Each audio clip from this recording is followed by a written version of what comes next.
Apa yang ada dalam pikiran kalian apabila mendengar kata petani?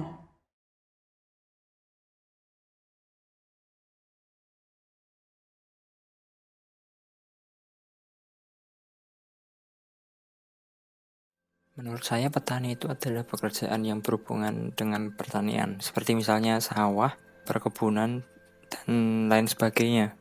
Menurut saya, petani adalah orang yang sangat mulia karena Pahlawan pangan dan sumber kemakmuran bagi kehidupan. Tujuan akhir bertani bukanlah menumbuhkan tanaman, tetapi menjaga kehidupan. jadi menurut saya petani adalah suatu pekerjaan yang mulia. Istilah petani yang memiliki kepanjangan Penyangga Tatanan Negara Indonesia pertama kali dicanangkan oleh Presiden pertama Indonesia, Insinyur Soekarno. Hal tersebut diutarakannya pada tahun 1952 ketika Indonesia menggalakkan swasembada pangan sebagai penjamin stabilitas nasional. Memang sudah sejak dulu kita tahu bahwa Indonesia dikenal sebagai negara agraris. Sebagai bangsa dengan kekayaan sumber daya yang melimpah, konon katanya sebagian besar penduduk Indonesia bekerja sebagai petani. Nasi yang kita makan, buah-buahan yang kita konsumsi, sayuran, rempah-rempah, kecap, kopi, tahu, tempe, dan lain sebagainya merupakan hasil jerih payah petani lokal kita. Tapi, apakah hal ini masih relevan? Menurut data dari Badan Pusat Statistik atau BPS, pada tahun 2018, dari 264 juta penduduk Indonesia, jumlah petani hanya tinggal 35,7 juta jiwa saja dan selalu mengalami penurunan setiap tahunnya. Sektor pertanian pun tumbuh di bawah pertumbuhan ekonomi nasional. Dalam kurun waktu 5 tahun terakhir, sektor pertanian hanya mengalami pertumbuhan sekitar 3% saja dari total pertumbuhan ekonomi Indonesia yang mampu mencapai 5%. Lalu, bagaimana dengan wacana ini?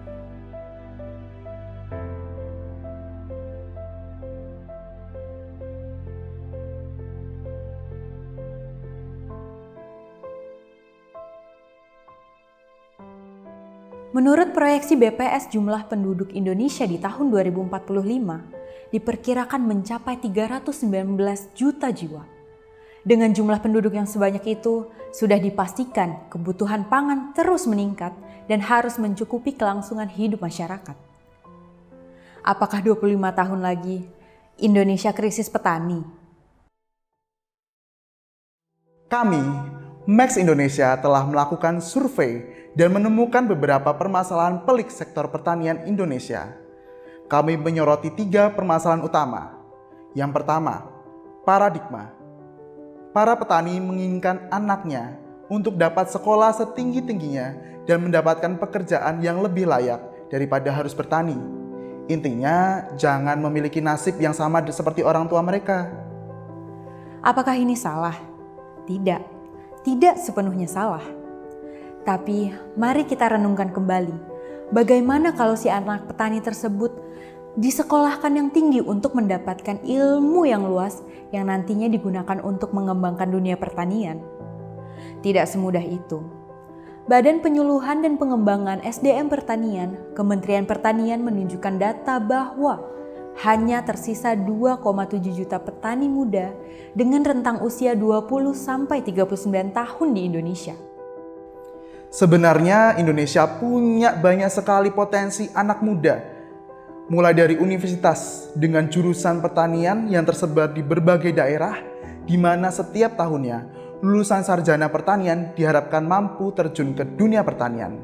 Tetapi ironisnya, BPS menyatakan bahwa pemuda di bidang pertanian yang memiliki latar belakang sarjana hanya ada sekitar 0,8% saja. Tak dapat dipungkiri, stereotip bahwa pertanian merupakan bidang yang identik dengan orang tua, panas-panasan, kotor, dan hasil yang tak menentu membuat para milenial enggan terjun, bahkan melirik bidang ini. Yang kedua, lahan. Menurut data Kementerian Agraria dan Tata Ruang, luas lahan persawahan pada tahun 2019 menyusut sampai dengan 287.000 hektar Dan setiap tahunnya diperkirakan berkurang sampai dengan 150 hektar. Data tersebut disebabkan karena banyak petani menilai sektor pertanian sebagai profesi yang sudah tidak menguntungkan lagi. Biaya produksi pun tidak sebanding dengan hasil yang didapat. Pembangunan besar-besaran juga membuat banyak lahan persawahan menjadi korban. Di perkotaan sendiri sudah sangat sulit menemukan lahan persawahan yang produktif. Dengan adanya gedung, perumahan, mal, dan lain-lain. Semua hal ini akan berimbas pada ketahanan dan kedaulatan pangan bangsa Indonesia. Permasalahan yang terakhir adalah teknologi. Petani kita yang didominasi oleh petani tua masih belum melek teknologi, bahkan untuk penggunaan ponsel jadul. Akibatnya, para petani di Indonesia masih menggunakan cara tradisional dalam mengolah sawah. Seperti penggunaan pupuk kimia yang dapat mengurangi kesuburan tanah. Lalu dampaknya, ya tanah tidak bisa ditanami lagi. Maka dari itu, Presiden Jokowi sendiri mengajak petani untuk dapat memanfaatkan digitalisasi teknologi guna meningkatkan produktivitas hasil pertanian. Selain 3 permasalahan tersebut, sebenarnya masih banyak permasalahan dalam dunia pertanian di Indonesia. Seperti kelangkaan pupuk, harga pasar yang anjlok, cuaca yang tidak menentu, tengkulak yang kerap mempermainkan harga beli, hama yang tidak bisa diprediksi, dan yang paling penting, regenerasi petani yang makin jarang ditemui. Dari isu-isu yang telah dipaparkan, regenerasi petani menjadi kunci untuk kemajuan dan modernisasi pertanian Indonesia. Melalui regenerasi, penggarapan lahan, proses produksi, penjualan, sistem kalender tanam dan panen, serta pula agrobisnis akan dijalankan lebih produktif dan efisien dengan memanfaatkan teknologi dan inovasi. Sosok petani yang makin langka menjadi pertanda bahwa sudah saatnya generasi muda membangun Indonesia. Melalui pertanian, mari buktikan jika anak bangsa yang mau terjun ke lahan bukanlah mitos, melainkan realitas. Dengan usaha kecil untuk manfaat yang lebih besar, sudah saatnya kita kembali bertani.